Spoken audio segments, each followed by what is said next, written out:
Okay, well, thanks so much for the invitation to speak here today. I'd like to thank several people for inviting me, but they don't seem to be here in the audience. They must be outside having pictures taken. So we'll go right ahead. I'm going to be speaking not so much about Aurania, the company, or really the project or the project geology, but I've been asked to talk specifically about our relationship with the people living in our field areas and corporate responsibility. Okay, whoops. I might be making forward statements. Everyone's read that, I'm sure, by now. Okay. So where we're working is in the Cordillera del Cutacu. It's over here near the border between Peru and Ecuador. Everyone knows this area down here. This is the Cordillera del Condor. Fruta del Norte is there. Pananza, San Carlos, and Mirador are here. These are copper porphyries, which are in pre-production right now. Lumina Gold's down here. Nambiha, that Steve mentioned, is over here. This whole belt has been fairly heavily explored, but of course, as Steve just pointed out, it's still yielding all kinds of goodies. But there has traditionally never been anything to the north. So this is really, really virgin territory up in here. And largely it's been due to infrastructure, a lack of infrastructure to get into the area until really the last couple of years when there were roads that were built in here. The Santiago River crosses through here. It's the only river that feeds into the Amazon basin over here. But it also occupies a fairly deep canyon, and that canyon has been an impediment for many, many years to get really into this area. And companies just traditionally stopped here. They didn't go to the north. So this is where we are. Our property is outlined here. It's 208,000 hectares, and we're going at it systematically, and I think you'll agree we're doing some great things. Now, as I said, this is virgin territory. It really has never been looked at except by oil companies back in the very late 60s and early 70s because there's some oil seeps through here. But we have just in last couple of days released in our press releases, we have an area of 5 targets down here in the south. We found epithermal quartz, we found vuggy silica, we found enrichments in arsenic, antimony, and mercury. And to a large extent, and we're very hopeful, it looks like another FDN. So, you know, stay tuned and watch the space and see what we come up with. But as I said, I'm going to be talking specifically about something else here. So that's just to show you where our property is. It covers really the heart of the Cutacu. The Cutacu extends from about 800 meters elevation up to a high of 2,600 meters elevation. That's kind of one peak that occupies the center here. But most of all, more or less, it's not really too high. We have 42 concessions, top to bottom. It represents about 90 kilometers north-south, and at its widest, about 40 kilometers east-west. So, our objectives to corporate social responsibility, I thank Monica Espina for this slide. She's heading up our corporate responsibility effort. The key objectives of our work in Ecuador. Well, before any of the geologists go in the field, we go and engage with the communities. It's the most important thing. If you do not have social license to operate, you are dead in the water. So we know that it is extremely important to engage with the local people, because let's face it, you know, they go back generations upon generations, thousands of years. Certainly archaeology has shown that peoples have occupied these areas for centuries, and we're certainly newcomers. So, you know, we don't want to go into the areas and suddenly show up and suddenly start doing our work without talking to the local stakeholders, because quite honestly, they get very concerned about what we're doing. What's our objectives? How are we going to do our work? Are we going to involve any of the local people? How do they benefit at the end of the day from our activities. So this is very, very important. So building relationships based on transparency and direct dialogue. Now, one of the ways that we're showing transparency is that we're employing a lot of the local people. And local people can see us and work alongside us every single day of the week. They see that we don't have horns growing out of our heads. You know, in my past experience down working with Aurelian when we first entered that area back in 2001, there were NGOs going into the area and saying that our GPS units were actually Geiger counters, that we were looking for uranium and we were going to supply uranium to Ecuador's enemies so that they could bomb the country. Total insanity. But this is the sort of message that gets out there if you don't go and talk to the local people yourself. Building a local solid understanding of socioeconomic environment. So when we go into the areas, we also do an assessment of what the community is like. Ensuring consistency in our approach. Our message is always the same to everyone. It doesn't depend, it doesn't matter who delivers the message, whether a junior employee or a senior employee, we have to give the same message to the community. In ensuring participation of locals in engagement, as I said, we have a lot of them employed and working with us, and ensuring we're accessible at all times to respond immediately to concerns through a grievance mechanism. So, you know, somebody loses a cow, for instance, and they think maybe we've got it or know where it is. They can contact us, and that's a minor thing, but it just shows, you know, that people have concerns, so we have to address these concerns. Indigenous rights, and also a very, very important aspect of our business. Acknowledge their rights as Indigenous peoples, having an open dialogue about their rights and how our work respects and promotes their rights, building opportunities for them to work with us, learn from us, and ask as many questions as they need to about us and our work. Give them the opportunity to be informed, participate, and share their point of view. The local people are really our partners. It's enshrined in the Constitution of the Republic that the royalty that is paid to the government, 60% of that royalty goes to the local peoples, local municipalities, and so we think at the end of the day, if we find an economic deposit that is going to be exploited, then the local people do become our partners. So, as I said, we engage with the local community. It's the very first thing that we do. This is Monica Smith bent over the map here.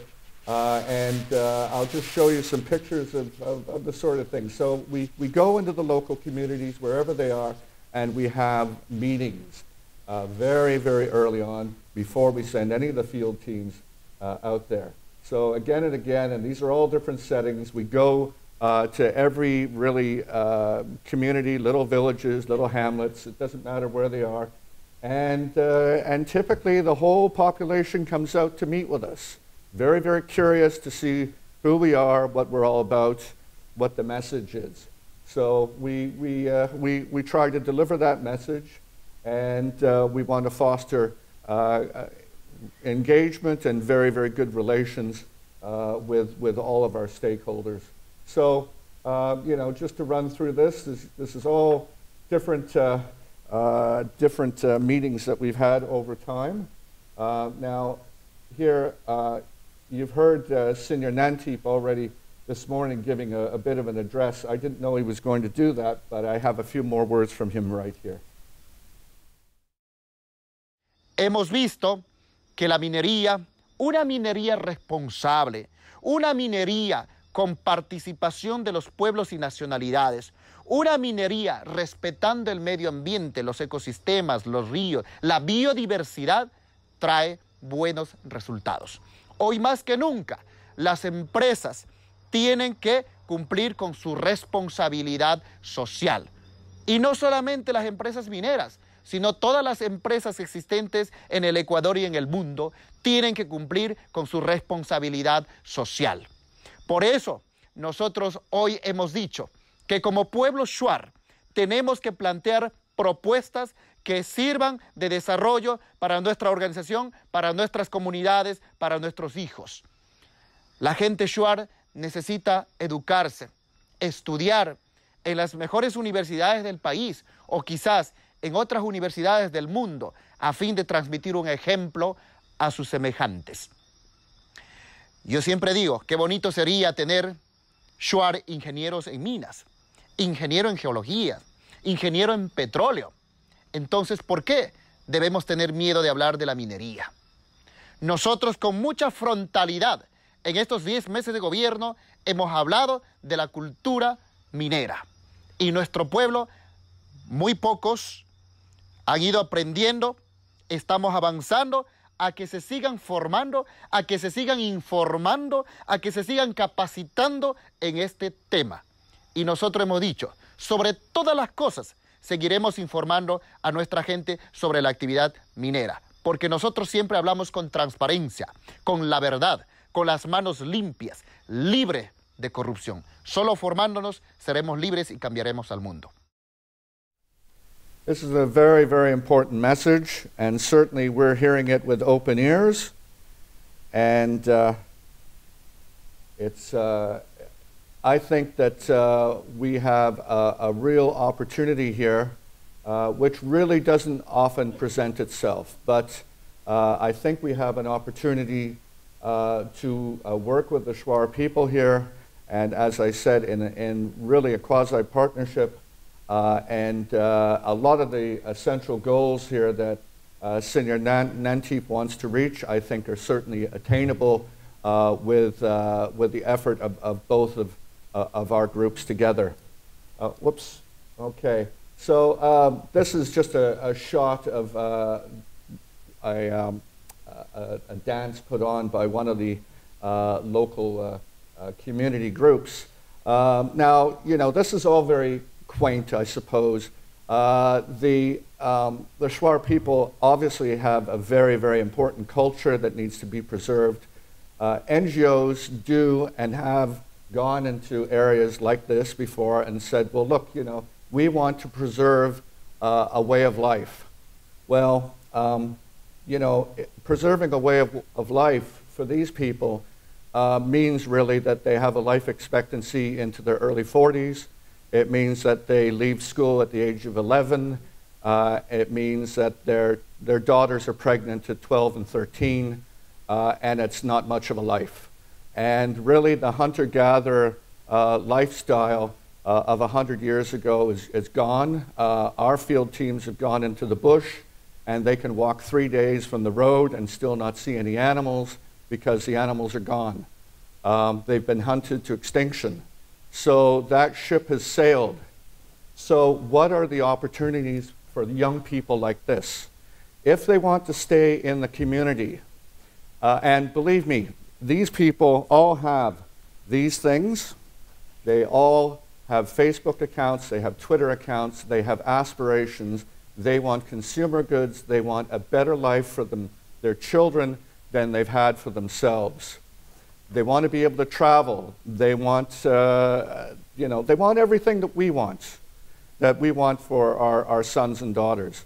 And why can't they have it? So we can't keep these people in a glass box and say, you know, this is very quaint and we should develop ecotourism. Ecotourism really doesn't bring many dollars into the community, and it certainly doesn't employ a lot of people. And if it does employ people, it employs them at minimum wage. So how do we keep these communities intact? How do we keep them engaged? How do we give them employment?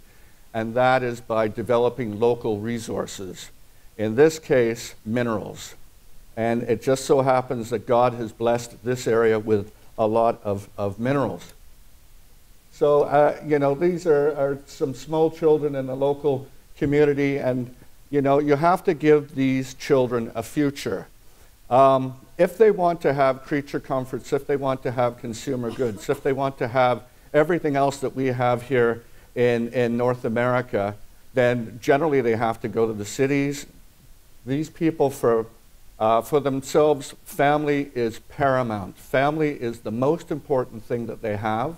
When they go into the cities, they lose their safety net, and they end up isolated. And we know through our own experience, a very, very sad experience here in Canada, which can happen. This has to be avoided. If you give people meaningful jobs in the vicinity, you can keep those social networks intact, you can keep the families intact. We have many full communities working for us right now.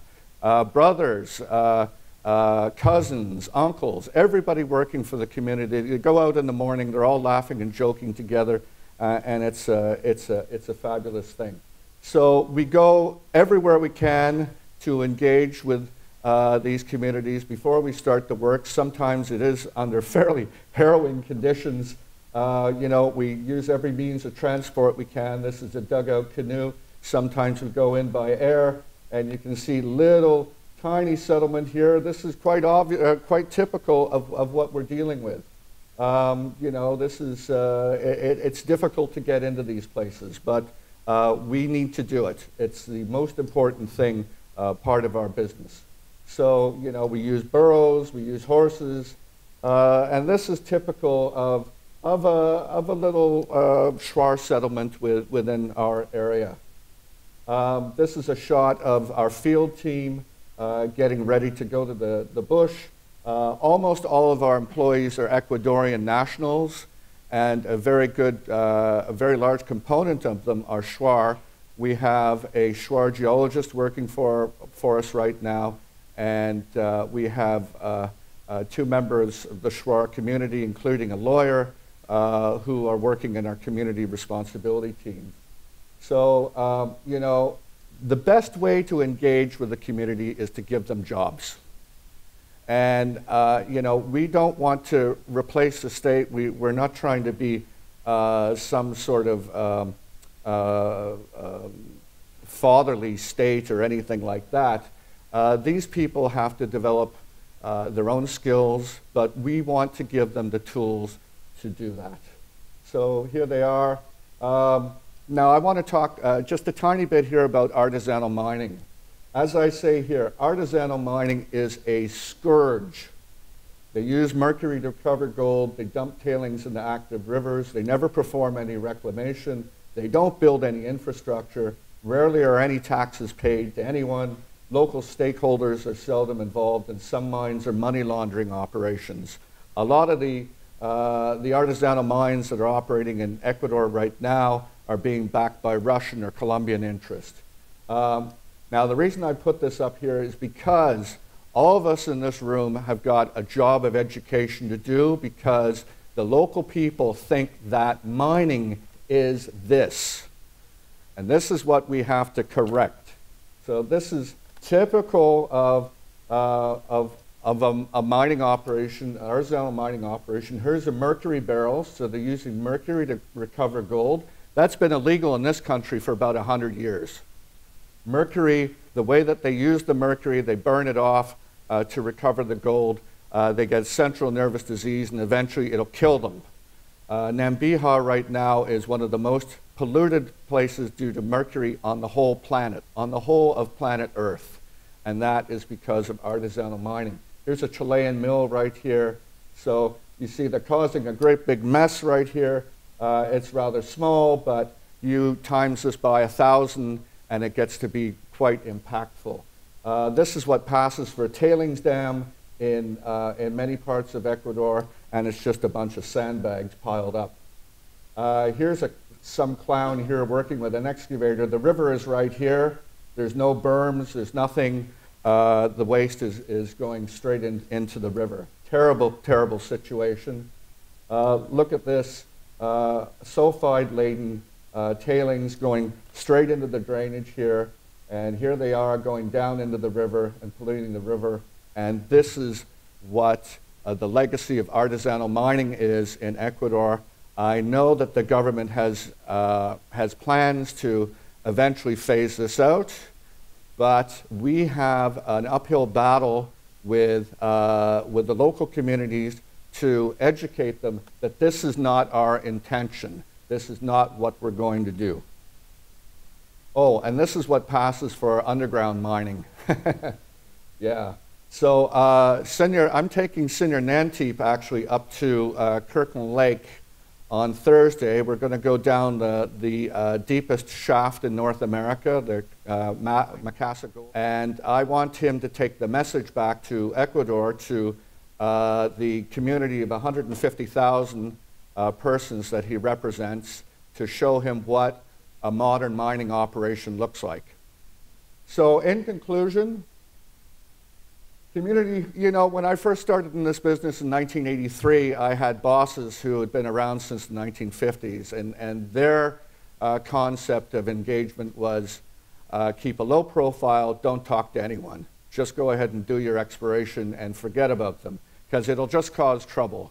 No, you can't do that. You really couldn't have got away with that in the early 80s, but you certainly can't get away with that now. You can't stick your head in the sand and just get on with the job. Early stakeholder engagement is absolutely essential. Communication goes both ways. Listening is very, very important. You have to listen to the community and see not only what their perceptions of mining are, but what are the community's aspirations, both short-term and long-term. Persons with competing agendas, and we know who they are, will tell locals that the mining companies will run them off their land or will destroy the environment. So education is paramount. And we must very much differentiate ourselves from artisanal and often illegal mining. We must bring stakeholders into the conversation, and hiring the local people is the best way to engage, provide for the community, and demonstrate transparency. Thank you very much.